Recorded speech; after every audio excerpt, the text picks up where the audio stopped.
Botafogo empatou com o Mirassol em um dos jogos mais horrorosos. Eu tô lendo, tá ali, tá escrito.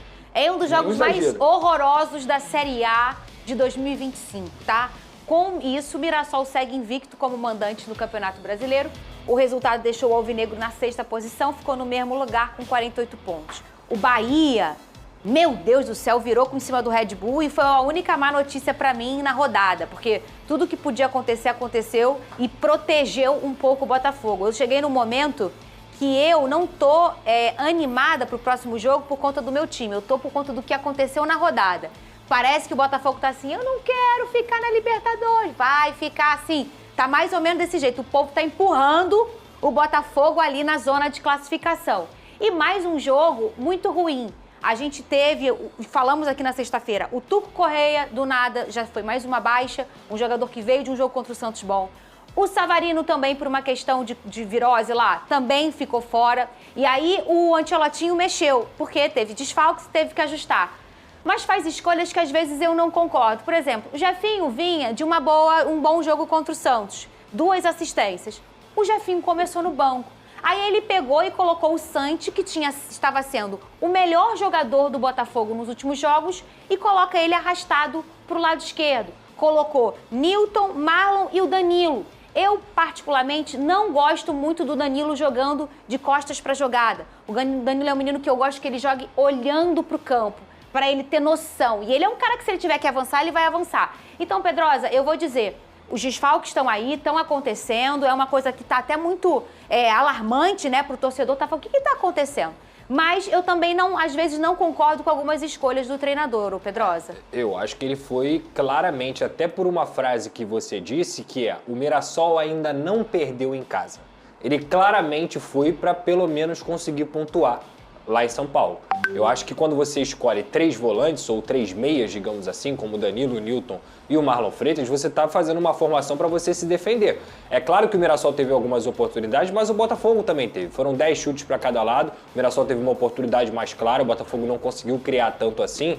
Mas, repito, eu entendo que esse acúmulo de cansaço, pelo que você está falando, vem muito mais dos outros jogos do que desse jogo em si. É pelo menos a minha percepção. E o Jefinho, por mais que ele seja muito bom jogador com a bola no pé, e ele deu as assistências que a gente comentou aqui, ele não é um jogador que recompõe muito bem. Ele não tem o sem bola muito positivo. Então, para mim, mais uma vez, isso só reflete que o Botafogo foi lá para o Estádio Maião para poder empatar ou vencer a partida, não perder. Foi para não perder, não perdeu, e eu considero que, diante de tudo que a gente falou aqui, da tabela, o ponto tem que ser valorizado. Para você que estava congelado, descongelou ontem, olhou ali e tá vendo a gente comemorando que o Botafogo empatou com o Mirassol, gente, o Mirassol faz uma belíssima campanha de Série A, tá com o pé na Libertadores, na classificação direta, não perdeu em casa ainda. Então, se a gente for olhar o resultado, e aí o Pedrosa trouxe muito bem, o resultado não é ruim.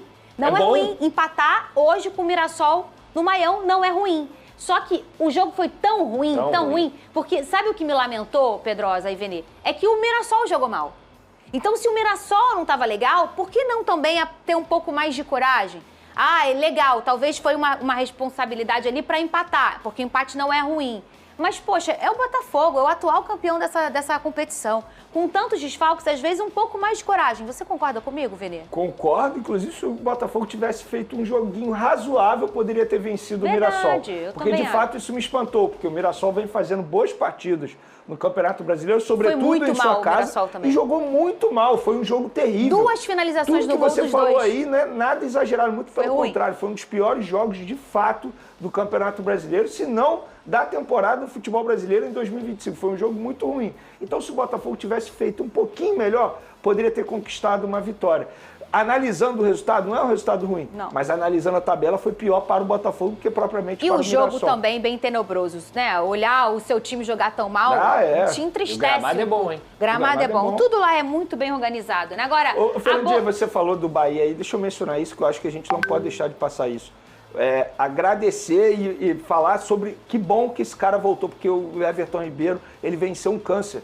E o Bahia conseguiu uma vitória muito por conta da entrada dele. E é sensacional ver um cara que é ídolo da história do Flamengo vencer um câncer e voltar a performar dentro de campo. Gênio do futebol brasileiro. Um gênio, um ser humano, um atleta, né? Fenômeno, a gente descola aí tudo. Pra quem não sabe, ele teve um câncer de tireoide recentemente. Operou e tá tudo bem e voltou a jogar ontem. Muito legal. Essa é a boa notícia. Essa é a maravilhosa notícia do ano. Agora, uma boa notícia também desse jogo do Botafogo. Eu tô falando dele há quanto tempo aqui pra vocês? O que eu tô falando desse menino? Mais de um mês. Esse garoto aí. Eu não tô falando dele. Eu lembrei de você. Eu tô falando desse garoto, gente. Olho vivo nesse menino, pé direito, zagueiro de pé direito, que é o que eu tô precisando. Saiu da escola agora. 18 anos, nunca fez uma baliza no carro. Nunca fez a baliza no carro. A carteira de motorista ainda não tem. Ele fez ontem, fez a estreia dele, entrou, jogou, ele celebrou a oportunidade, publicou lá na rede social. É uma honra poder vestir essa camisa, eu só tenho a agradecer ao Botafogo e a Deus por essa oportunidade incrível, esse dia tão especial. Imagina a alegria da família. Olho vivo, botafoguense. Ontem ele não entrou de zagueiro, não. Tirou o Nilton e botou ele. Falar nisso, o Nilton também jogou mal. Mal, todo mundo jogou mal. Senhora. Eu quero ver o Marquinhos de zagueiro, pé direito. Eu quero, esse menino merece uma oportunidade. Ele de zagueiro, de pé de lado direito, ali jogando onde ele sabe bem. E vocês vão ver que o menino não vai deixar a desejar. Vamos beber água, Vene Casagrande? São 2 litros por dia no mínimo. Eu não acho que tenha motivo para essa música. Cheguei aqui animado com o Botafogo que pontuou fora de casa, onde o Mirassol normalmente maceta todo mundo. Mas ele, Otávio, da Tijuca, conhece? O famoso Big Mouth, bocão, esse aí. Ele tá triste, tá magoado. Pegou o pôster que ele tinha do... Para, Pedrinho. O pôster do Ancelotti que ele tinha na parede. Rasgou. Eu? Próxima estação. Não, aí não. Bota os melhores momentos na tela aí pra ele parar com isso. Bota os melhores momentos na tela. Bocão, o que aconteceu com o nosso fogão, Bocão? O que aconteceu que eu ia falar com o pessoal do Mirassol? Por que eles levaram a baliza pro jogo, pô? É verdade. Por que vocês levaram a baliza? E os goleiros também. É que eu falo com meus amigos, vocês vão pro futebol de sábado de manhã pra tocar a bola pro lado, desce com o filho pro play e fica batendo a bola com o filho, pô. Vocês não fazem nada diferente, não chuta gol, não dá uma caneta, não dá um balãozinho, não faz um gol. Esse jogo foi a mesma coisa, um baita amistoso, hein? Ancelotinho, Botafogo é o seu reflexo. O reflexo do Botafogo é o treinador. É um time que não tem uma imposição, um comportamento de imposição. É um time totalmente desorganizado, que esporadicamente tem um jogador ou outro que vai tentar alguma coisa, mas vou falar uma coisa pra vocês, gente. É triste. Parece que estão esperando acabar o ano pra falar assim, vão entrar de férias. Tá muito difícil, gente. Muito difícil esse Botafogo, que parece que eu já falei, é um jogo displicente, é um jogo que não tem nenhum atrativo o Botafogo. Os dois times, e o Mirassol caiu na isca do Botafogo. Eu falei isso pra vocês no início, quando eu cheguei aqui. O Mirassol caiu na isca do Botafogo. Ah, vamos deitar, vamos dormir um pouquinho, vamos descansar. Vamos, descansa aqui com a gente. Porque se o Mirassol quisesse jogar como vem jogando dentro de casa, que junto com o Flamengo, isso, não perderam. Não. Ainda não perderam dentro de casa. O Botafogo tinha chance, se tivesse um comportamento de imposição, um pouco mais de imposição, de justamente fazer conseguir uma vitória. Eu gosto quando tem os melhores momentos com você divididinho assim na tela, que aí você desabafa e o cara quer ver, bota de novo, ele chocou, eu fiz mímica aqui pra caceta pra ele entender, agora ele entendeu. Mas que melhores momentos?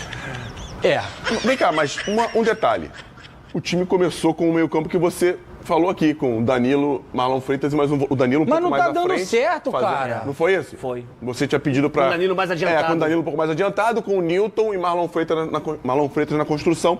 Só que o time todo tem que ajudar também os caras, né? Não tem peça pra trocar figurinha. Eu já falei. Não, tem muito jogador machucado também. É bom a gente falar isso. Mas uma coisa é uma coisa. Não confunda bife de caçarolinha com rifle de caçarrolinha. Não se deve caçarrolinha, de Isabel. É só um ditado. Não confunda. Que isso? Tu aprendeu isso quando? Há meia hora atrás, né? Tem outra que eu sei que é negócio de Picasso. Eu esqueci. Eu também não vou falar Picasso, não, senão vai virar lá ele. Que é alguma coisa assim. David falando... Rapidinho. Não confunda bife de caçarolinha com rifle de caçarrolinha. Por quê? Porque pode ter jogador machucado, mas não muda a atitude do cara que tá em campo. Eu tô com boca. Verdade. Olha o que o Ancelotti falou, que faltou, inclusive, coragem em algumas jogadas para jogar, para ousar. E a vida sem ousadia, ela é o quê? Vamos falar com o Ancelotti. Fala, Ancelotti. É um bom resultado por como jogamos, porque não jogamos um bom jogo. Na primeira etapa, na fase defensiva, é ofensiva, porque quando recuperamos a bola não tivemos acerto nos passes, perdemos a bola muito rápido. Na segunda etapa tivemos um pouco mais de organização, sempre sendo passivos, perdendo duelos, mas um pouco mais de organização. E seguimos com pouco coragem, acho que com bola. Então por isso fico incomodado com o jogo de hoje, porque faltou um pouco disso. Mas ele tem razão, pouco coragem no segundo tempo. Pouco coragem. Faltou um pouco. Não é coragem, que negócio? Mas tá contextualizado, cojones. Do Louco Abreu? Pô, mas é o reflexo dele, pô. O Botafogo não consegue, é muita troca de passe. Eu não sei se pra ele serve de currículo, com todo respeito, por mais jogadores que nós tenhamos machucado, o Botafogo tem que ter um comportamento melhor, uma entrega melhor, cara. Um time mais competitivo. Os 3 jogadores que o Botafogo tem de frente, com todo respeito a vocês, eu não os conheço. Arthur Cabral, Mastriani e Cris Ramos, pô, pelo amor de Deus, um nome composto lindo. Qual é o seu nome? Arthur Ramos e Mastriani. Pô, não é possível, que os caras não jogam bola, cara. Não fazem nada diferente no último terço do campo. O Alex Telles está num momento ruim, fisicamente, me parece fisicamente. Jogador abelha, vai no ataque, dá uma ferrada e volta. Aí fica difícil, cara. O Botafogo não tem mais ninguém pra atacar. Jogador abelha, nunca tinha ouvido essa na minha vida. Bota a trilha, Pedrinho, por favor. Bom, com essa pérola do Bocão a gente se despede. Calma, não vai embora ainda. Aqui em cima tem um vídeo especialmente escolhido pra você. E aqui embaixo tem o último vídeo que a gente postou. Corre lá e assiste, é maneiro. E aqui você vai se inscrever no canal. Clica aqui, se inscreve no canal, dá essa moral pra gente. Tamo junto.